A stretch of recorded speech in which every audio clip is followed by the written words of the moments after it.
আপুইয়ার সঙ্গে কথাবার্তা এগোতে শুরু করেছে ইস্টবেঙ্গল। সময় এগোনোর সাথে সাথে দলবদলের বাজারে যথেষ্ট সক্রিয় হয়ে উঠেছে ইস্টবেঙ্গল। উল্লেখ্য, এবারের আইএসএল মরশুমের মাঝামাঝি থেকেই দল গঠনের কাজ শুরু করে দিয়েছিল মশাল ব্রিগেড। ফরাসি তারকা মাদিহ তালাল এই সিজনে পাঞ্জাব এফসিতে খেললেও নতুন সিজনে ইস্টবেঙ্গলে যোগদান করবেন এই ফুটবলার, যার নিঃসন্দেহে বড় সড় চমক। এছাড়াও একাধিক বিদেশি ফুটবলারদের সই করানোর পরিকল্পনা ছিল ইমামি ম্যানেজমেন্টের।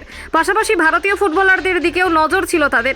সেই মতো ডেভিড লালাসাঙ্গার পাশাপাশি প্রভাত লাকড়ার মতো ফুটবলারদের সঙ্গে কথাবার্তা এগোতে শুরু করেছিল দল। শেষ পর্যন্ত লাল হলুদে চূড়ান্ত হয়ে যায় এই দুই ফুটবলার। এছাড়াও গত কয়েকদিন আগেই কলকাতার এই প্রধান চূড়ান্ত করেছে গ্রিক ফুটবলার দিমিত্রিয়স ডায়ামান্টাকোসকে। এবারের এই ফুটবল সিজনে কেরালা ব্লাস্টার্সের জার্সিতে অনবদ্য পারফরমেন্স থেকেছে এই তারকার। সেই সুবাদে এই বছর আইএসএল এর গোল্ডেন বুট জয় করেছেন তিনি। তারকা পেছনে ফেলে দিয়েছিলেন ডয় কৃষ্ণ থেকে শুরু করে জেসন কামিন্সের মতো ফুটবলারদের। স্বাভাবিকভাবেই নতুন মরশুমে তাকে পাওয়ার জন্য আসরে নেমেছিল একাধিক ফুটবল ক্লাব।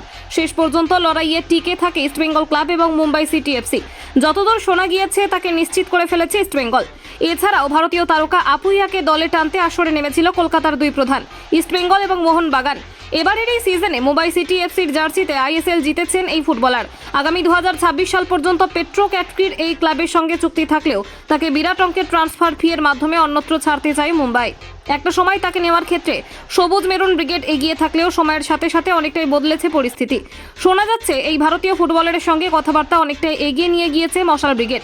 এমনকি তাকে ট্রান্সফার ফি দিয়ে দলে নেওয়ার ক্ষেত্রে নাকি কোনো সমস্যা হবে না লাল হলুদের, যদিও এক্ষেত্রে চূড়ান্ত সিদ্ধান্ত নেবে মুম্বাই ম্যানেজমেন্ট।